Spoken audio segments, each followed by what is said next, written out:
A'udzubillahi minasyaitonirrajim. Bismillahirrahmanirrahim. Saya ingin bertanya dulu ya. Menurut kalian, kalau ada yang datang ke tempat kalian terburu-buru seperti sedang dikejar dia, lalu bersembunyi di tempat kalian. Pak, mengapa Bapak ketakutan dan ingin bersembunyi? Ada orang yang ingin membunuh saya. Ada satu kelompok yang ingin membunuh saya. Akhirnya Anda kemudian menyembunyikan diri kan? Menyembunyikan orang itu. Menyembunyikannya di WC misalnya. Disembunyikan di tempat aman. Tiba-tiba datang orang lain. Bertanya kepada Anda, Bapak ketemu orang yang begini dengan ciri demikian. Ya kan? Pasti ditanya Anda. Nah, apakah Anda akan jujur atau berbohong? Menurut ini, Anda harus jujur. Tidak boleh berbohong. Karena jujur itu, berkata benar itu adalah kewajiban. Jadi akhlak deontologi itu, akhlak apa yang harus menjadi kewajiban, harus dilakukan, harus disampaikan. Namun menurut Mu'tazilah, kita harus berbohong. Abdul Qadir Jabar, tokoh Mu'tazilah. Kita nggak apa-apa berbohong. Karena berbohong Anda menyelamatkan nyawa orang itu yang belum tentu bersalah. Jadi ada kebaikan lain yang lebih tinggi, yaitu menyelamatkan nyawa. Daripada jujur, bisa jadi menyebabkan orang itu tewas. Nah, ini perdebatan ya. Kalau Anda alirannya deontologi, wah harus jujur apa adanya, kapanpun. Deontologi itu alirannya Immanuel Kant. Kapanpun harus jujur. Saat kondisi apapun. Pertanyaan kedua. Seorang ibu yang menyayangi anaknya, yang menyusui anaknya dengan penuh kebahagiaan, baik gak? Baik kan? Kalau dalam menyayangi anaknya, dia menemukan kebahagiaan. Ya, dia kan sayang sama. Dalam menyayangi anaknya, dalam menyusui anaknya, dia menemukan kebahagiaan. Nah, menurut ini, itu tidak baik. Karena kasih sayangnya itu ada maunya katanya. Ada yang dicari. Dengan mengasihi, dia mendapatkan kebahagiaan. Tes makanan ya. Tes. Wah, ini mah Habib mau nyoba. Mana ya Pak Adi ya? Tes. Wah. Cuma kabelnya nih ya. Bisa ditarik gak? Nah. Yang ketiga. Ada wanita yang dirudak paksa ya. Dirudak paksa oleh seorang penjahat, oleh seorang perampok. Di zaman perang itu terjadi itu, banyak terjadi. Akhirnya dia hamil. Dia ke rumah sakit, ingin menggugurkan. Menurut Anda boleh gak menggugurkan atau tidak? Karena menurut fikih, menggugurkan tidak boleh kan? Tidak boleh. Kalau dia tidak menggugurkan bayi yang ada di dalam perutnya, dia akan mengalami trauma. Ingat terus kepada penjahat, perampok yang merudak paksa dirinya. Nah, di sini bagaimana penanganannya kan? Ada dua pandangan. Kalau menurut fikih Islam tidak boleh. Tapi kalau menurut deontologi boleh. Karena dia punya otoritas atas tubuhnya. Dia berhak menentukan apakah saya harus menggugurkan atau tidak. Dan dia punya epistemologi, punya alasan rasional bahwa kalau tidak menggugurkan, saya akan mengalami pengalaman hidup yang gelap sepanjang hidup saya.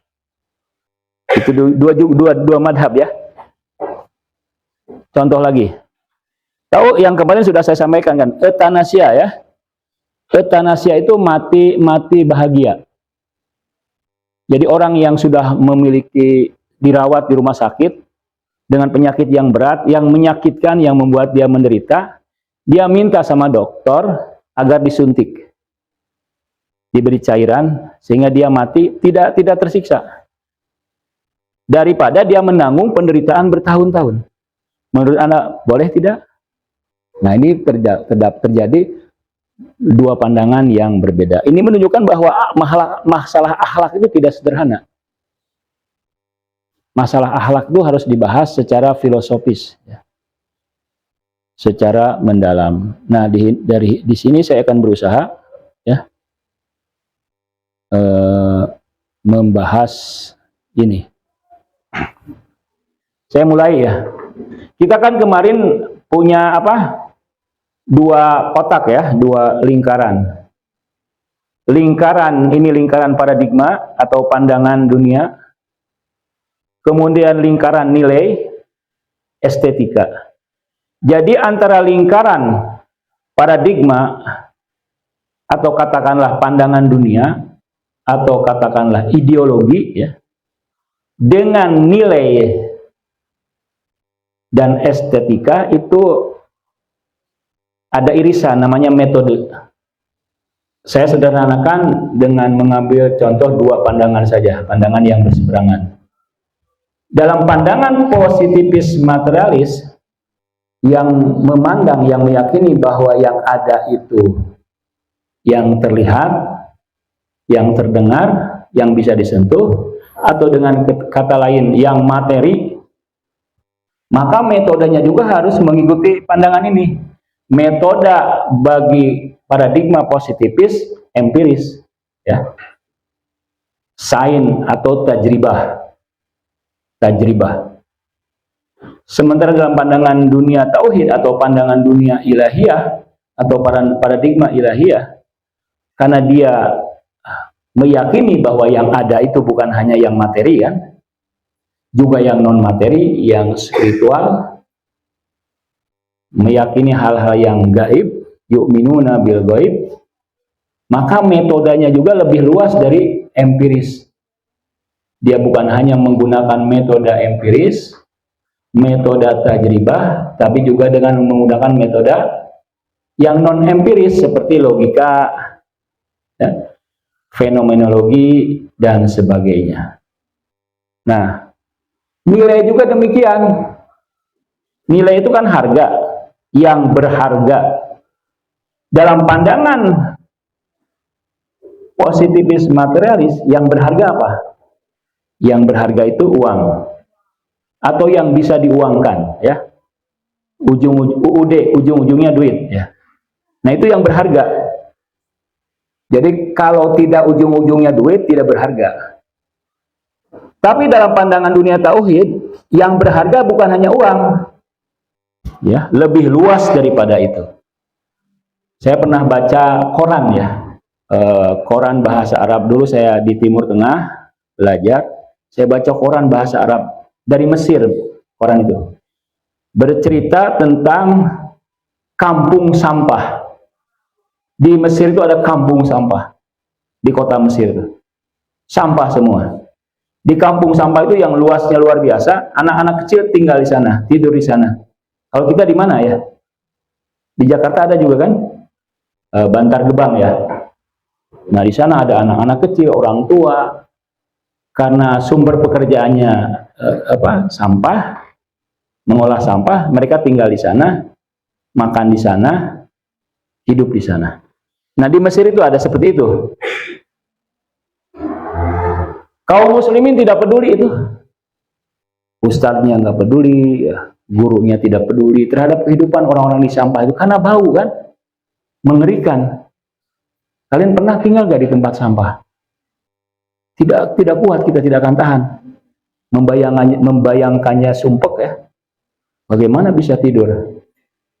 Masyarakat di sana, masyarakat kaum muslimin tidak peduli, tidak care tidak ada yang menolong, tidak ada yang berusaha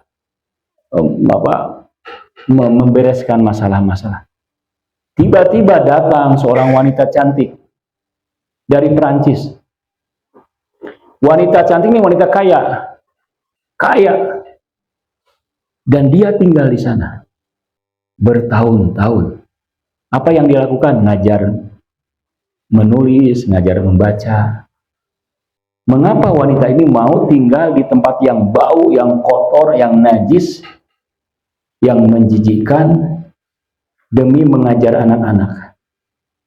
Apa yang bernilai bagi dia?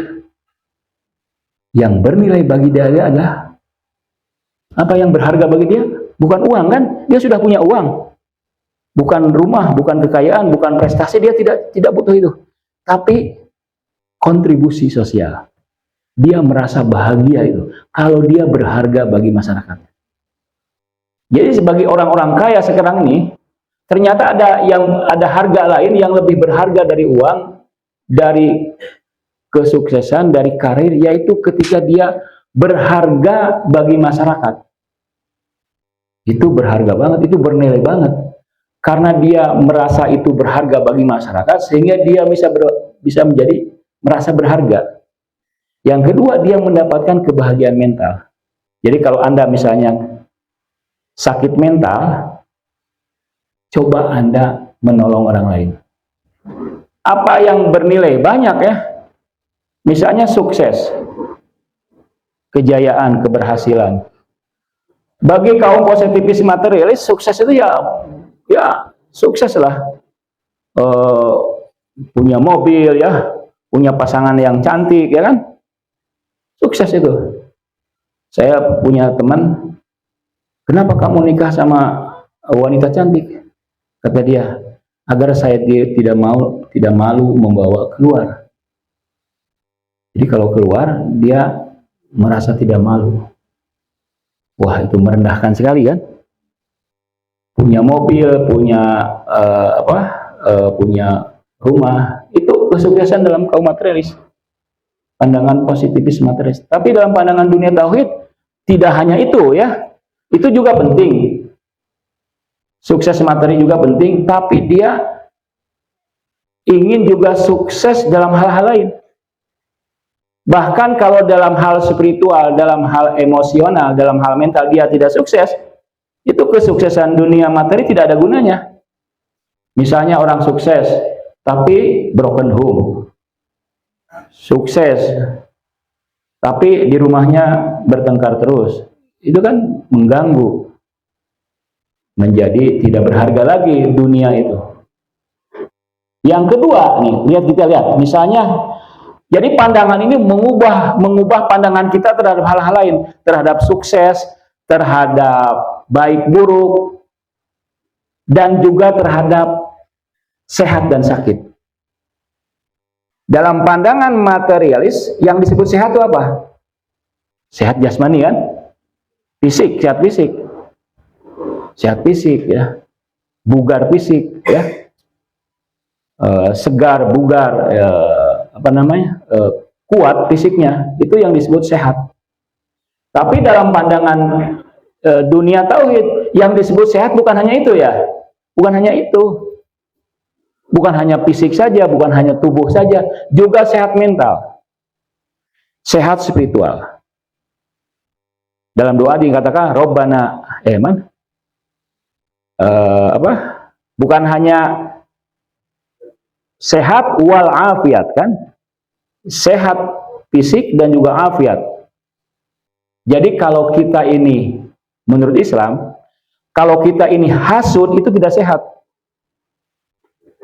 Kalau kita ini pesimis terhadap kehidupan yang merupakan hadiah Tuhan, alam dan dunia ini adalah manifestasi ilahi, bentuk kasih sayang Tuhan, lalu kita pesimis, itu tidak sehat.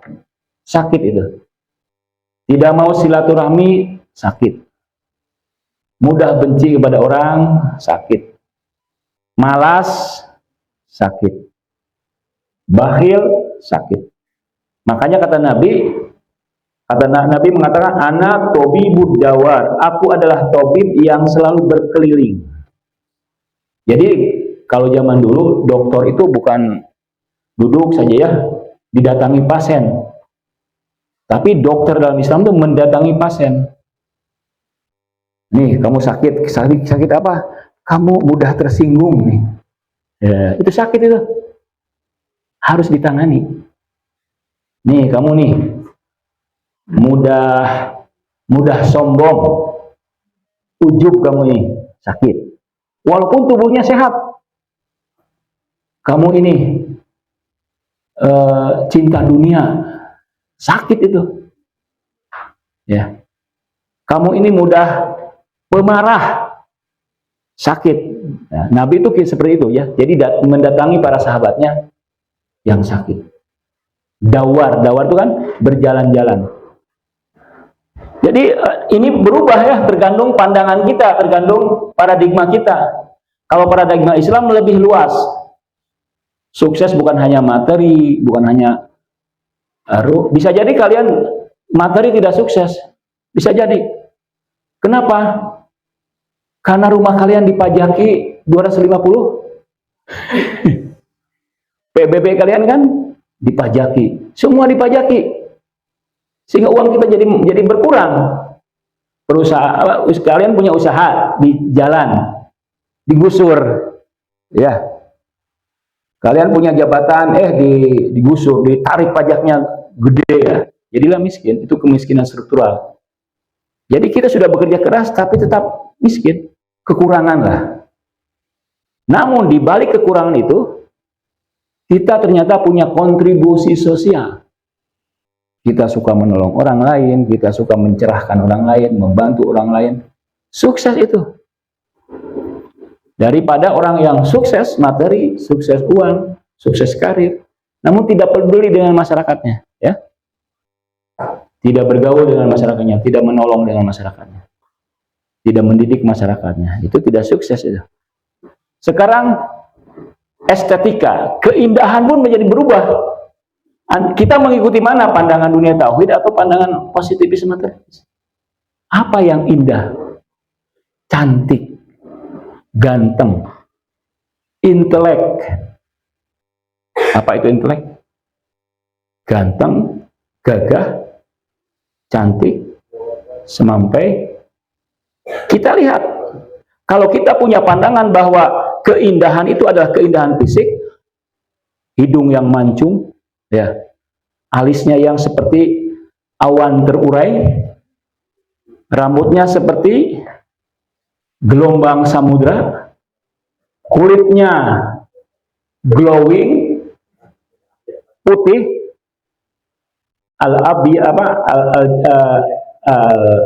al-jamal nisful abyad ini, nisful abyad jamal.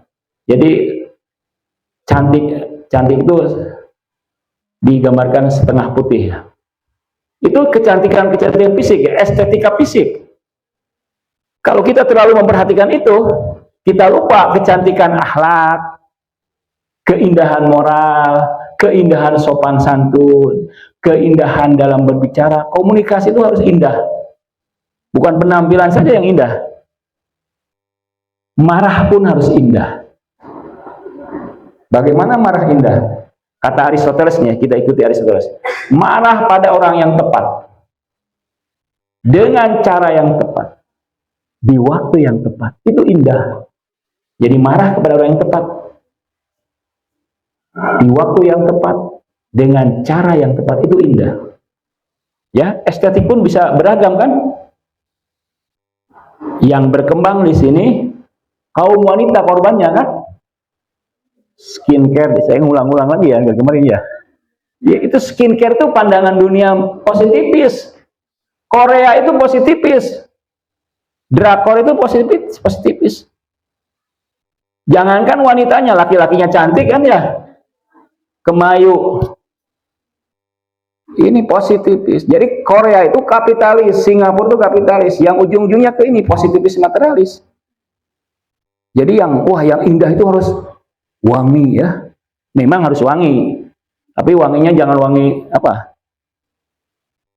Wangi barat lah. Wangi Islam lah yang wangi apa?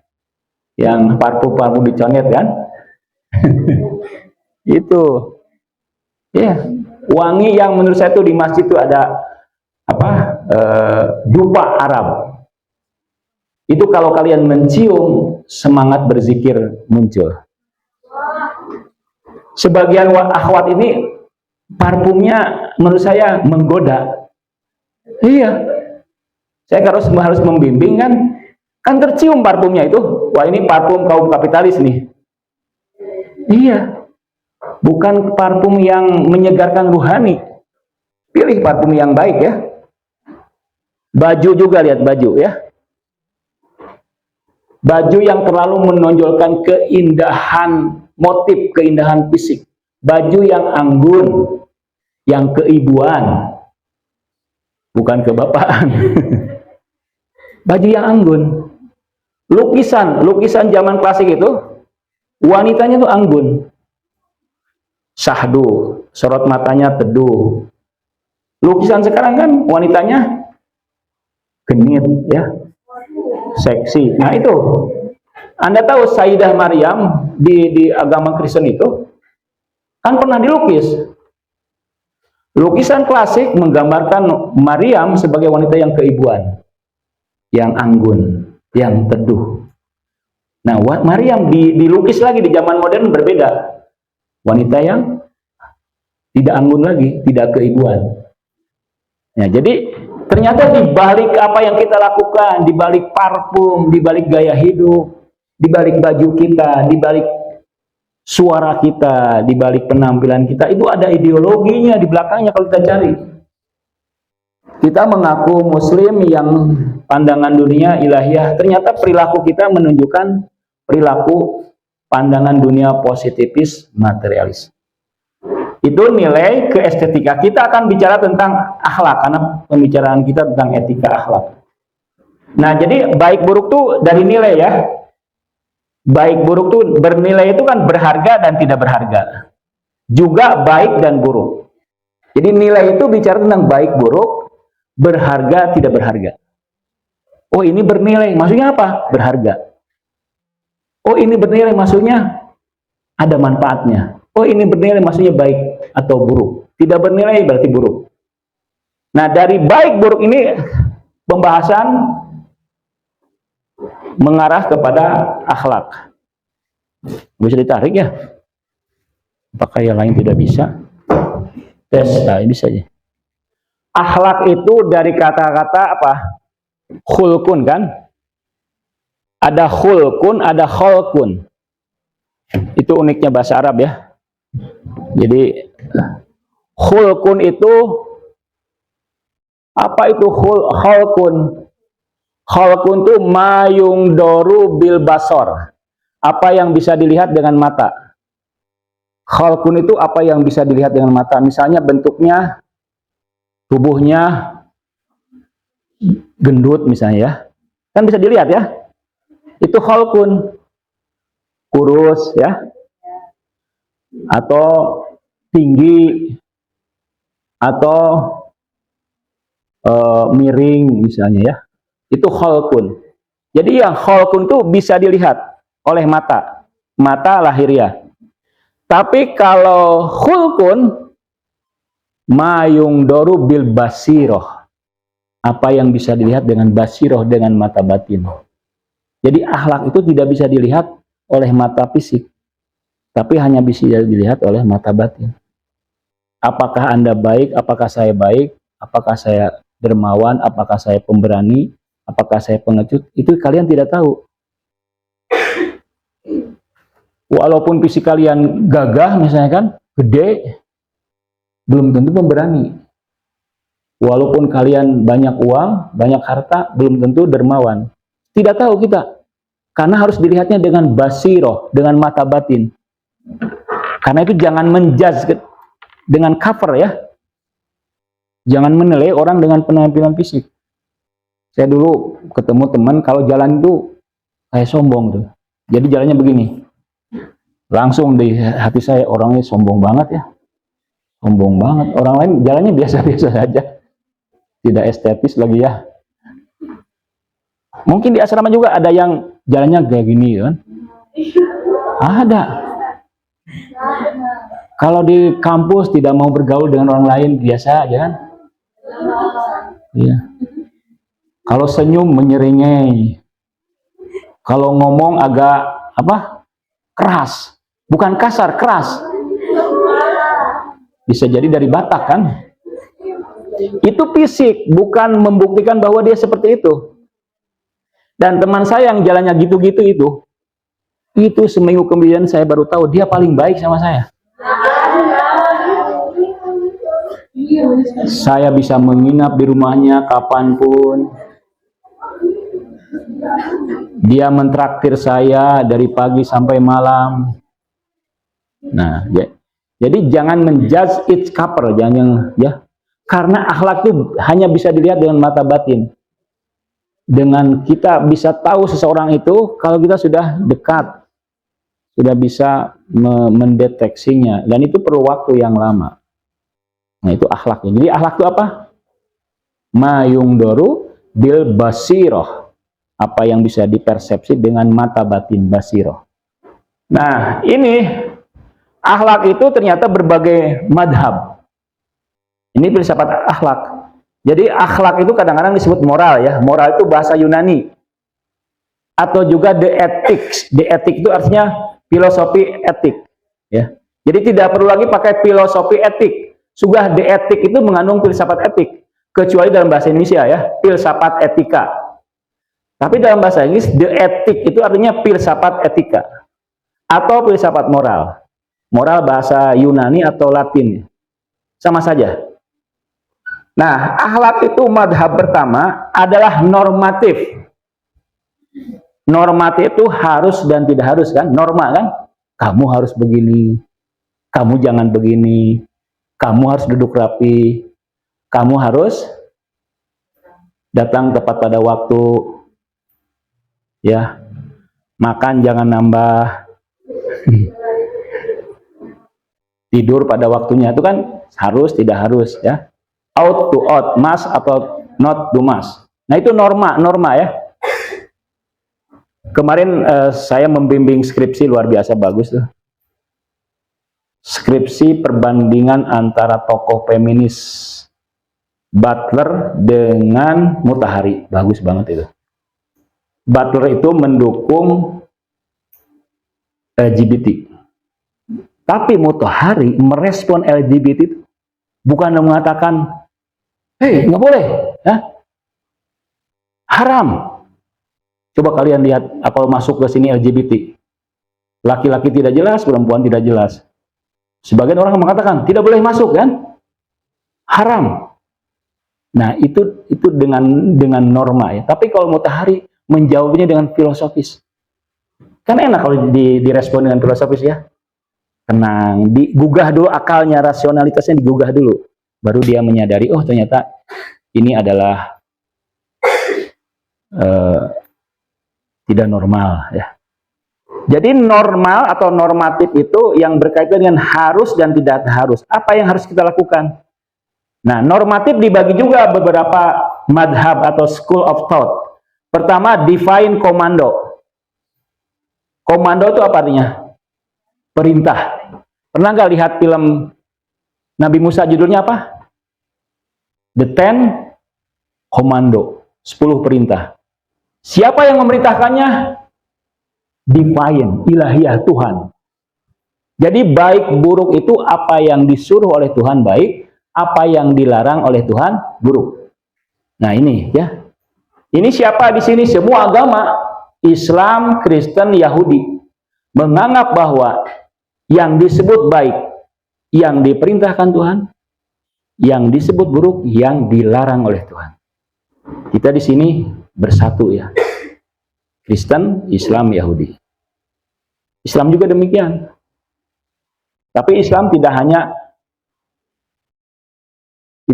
pada madhab ini saja. Yang kedua, utilitarianisme. Baik buruk itu kalau efeknya baik, kalau akibatnya baik. Disebut baik kalau akibatnya baik. Disebut buruk kalau akibatnya buruk. Walaupun itu perbuatan baik, kalau akibatnya buruk, buruk. Kalau di Islam mirip apa ya? Mirip apa ya? Teori maslahat ya, masolih, mursalah. Kan Islam juga mendukung kemaslahatan. Jadi agama itu harus membuahkan kemaslahatan atau kemanfaatan. Jadi baik buruknya itu tergantung efek, tergantung akibat. Misalnya, apa yang perbuatan baik tapi berefek buruk. Kalian mengadakan acara tahlilan, baik kan? Tapi mengganggu tetangga. Tahlilan dari pagi sampai subuh. Atau adzan. Adzan baik gak? Baik. Tapi kalau adzan jam 2, di kampung saya tuh saking semangatnya jam 2 sudah adzan. Itu jadi buruk kan? Atau adzan. Ya adzan tidak apa-apa. Tapi speakernya gede banget misalnya. Speakernya kayak sengaja untuk menyakiti telinga kita. Itu baik tapi efeknya buruk. Hati-hati. Bahkan ceramah bisa jadi buruk. Bagaimana coba? Iya. Penelitian membuktikan generasi Gen Z, kalian Gen Z ya? Kalau saya milenial atau kolonial ya. Menurut penelitian tadi saya lihat di podcast, generasi Gen Z ini yang sering healing, yang sering ingin mengobati galaunya, banyak ternyata di Jakarta itu. Bahkan ada penyakit namanya NPD. NPD itu? Narcissistic Personal Disorder. Jadi merasa dia itu hebat gitu. Merasa dia itu berjasa, merasa dia itu pinter. Nah, itu ada penyakit. Jadi ada narsistik, ada kekhawatiran itu apa? Khawatir bahasa Inggrisnya? Ada lagi? Anxiety. Dan terakhir yang paling berat, depresi. Itu seperti kalian sudah terkena penyakit itu. Ajib ya. Jangan saya mah tenang-tenang aja. Karena itu disebut kalian generasi strawberry. Strawberry itu indah ya. Tapi lembek. Generasi kalian itu indah-indah. Wajahnya indah-indah. Ini ganteng-ganteng lihat tuh. Beda jangan zaman dulu kan. Hitam-hitam, jelek-jelek, kurus-kurus, cacingan. Sekarang sehat-sehat. Ya, coba lihat kalian di dokumen ya. Indonesia tempo dulu. Anak-anak mudanya. Kurus-kurus. Perempuannya juga. Coba lihat, perempuannya menggembalakan kambing. Itu wanita ideal, menggembalakan kambing.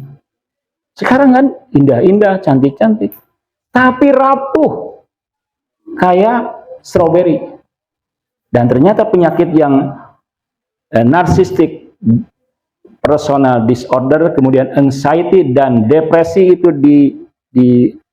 diterima, dialami oleh generasi-generasi Gen Z.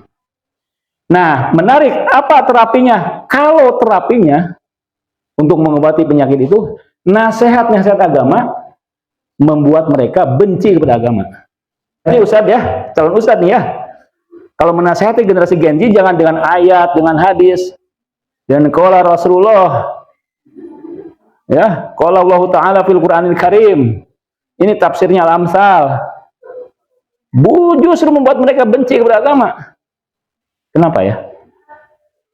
Ini fakta ya, fakta di lapangan. Kita harus terima itu. Artinya mungkin anak muda itu janganlah dengan ayat-ayat ya, dengan filsafat ya, dengan sains. Ya. Itu Anda tahu buku yang laris filsafat Stoik kan? Itu filsafat, itu buku yang jadul 2000 tahun yang lalu. Tapi itu ternyata disukai oleh anak-anak muda. Jadi kalau menasihat anak muda, kalian akan jadi penasihat suatu hari. Jadi khotib ini, calon-calon khotib. Penceramah ya. Ibu-ibu majelis pengajian. Kalau khusus untuk anak-anak muda, jangan sering mengutip agama. Kutiplah sains ya, filsafat. Karena kalau Anda terus-terusan berceramah, berbicara tentang agama di anak-anak muda membuat mereka benci kepada agama. Ya, anak muda kan beda ya. Ya, kalau kepada orang tua, kepada bapak-bapak nggak apa-apa kutip ya hadis, ayat Quran. Kemudian deontologi, apa deontologi? Deontologi itu etika kewajiban. Apa yang wajib saya lakukan? Nah, tadi itu wajib saya berkata jujur walaupun itu membunuh orang. Nah, itu deontologi, itu sakot ya. Ini Immanuel Kant. Yang ketiga, normatif itu virtue etik. Dalam bahasa Indonesianya karakter atau kepribadian. Baik dan buruknya dirinya. Karena dirinya sudah baik, dia akan melahirkan perbuatan baik. Nah, bukan lagi yang lain. Akhlaknya itu sudah menyatu dengan dirinya. Ketika menyatu dengan dirinya, dimanapun dia akan berbuat baik. Dimanapun dia akan berkata jujur. Dimanapun dia akan berkata benar.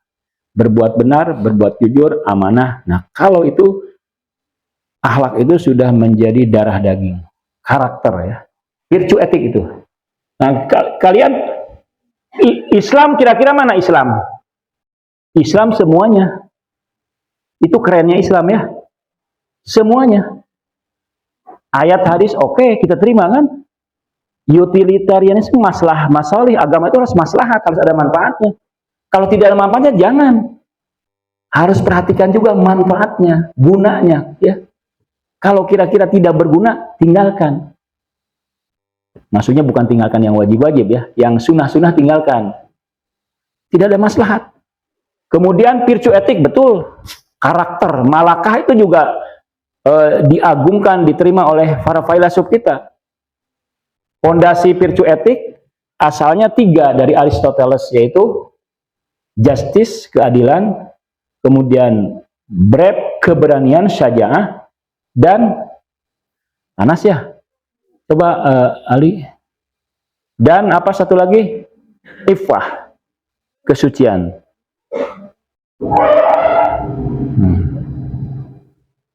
Dengan 3 ini kita bisa hidup ya, bisa survive. Punya keberanian, punya kesucian, dan punya keadilan. Cukup 3 ini modal. Nggak perlu uang, nggak perlu donatur, nggak perlu supporter. Asal punya 3 ini. Tapi 3 ini harus menjadi karakter kita, harus menjadi malakah kita. Kemudian rasional. Sumbernya rasional ya. Apakah akal bisa tahu baik buruk? Akal bisa nggak tahu apakah itu baik, apakah itu buruk tanpa berpegang teguh pada ayat Quran dan hadis? Bisa nggak? Bisa. Bahkan saling mendukung ya. Akal bisa tahu. Misalnya akal bisa tahu bahwa menolong orang itu baik. Akal tahu itu. Menerima menolong orang lain baik-baik. Menolong orang yang miskin baik. Kezaliman itu buruk. Akal bisa. Tidak perlu dia menggunakan ayat Quran dan hadis. Sudah cukup dengan akalnya dia bisa menetapkan itu baik dan buruk. Nah, selain normatif, ini metaetik. Nah, ini bahasanya filsafat ya. Jadi, ada metafisikanya, ada epistemologinya. Jadi, kebaikan tuh ada gak wujudnya? Nah, dibahas di filsafat ya. Keburukan tuh ada wujudnya. Apakah ada wujud ontologi, ada eksistensinya dari keadilan, dari kebaikan, dari kejujuran, itu dibahas. Ontologinya, epistemologinya. Nah, menurut guru saya, filsafat akhlak Islam itu kurang membahas metaetik. Jadi yang membahas metaetik umumnya masyarakat barat. Nah, terakhir, saya ingin salah satu dari kalian ya, satu dari perempuan, satu dari laki-laki, mempresentasikan ulang saya dengan bahasa kalian, bisa plus dengan menganalisanya atau mengkritiknya. Demikian saya tuh satu. Mau berapa orang? Berdua supaya tidak ini ya. Berdua atau bertiga ya. Laki-laki bisa berdua bertiga ya. Mempresentasikan ulang apa yang saya sampaikan.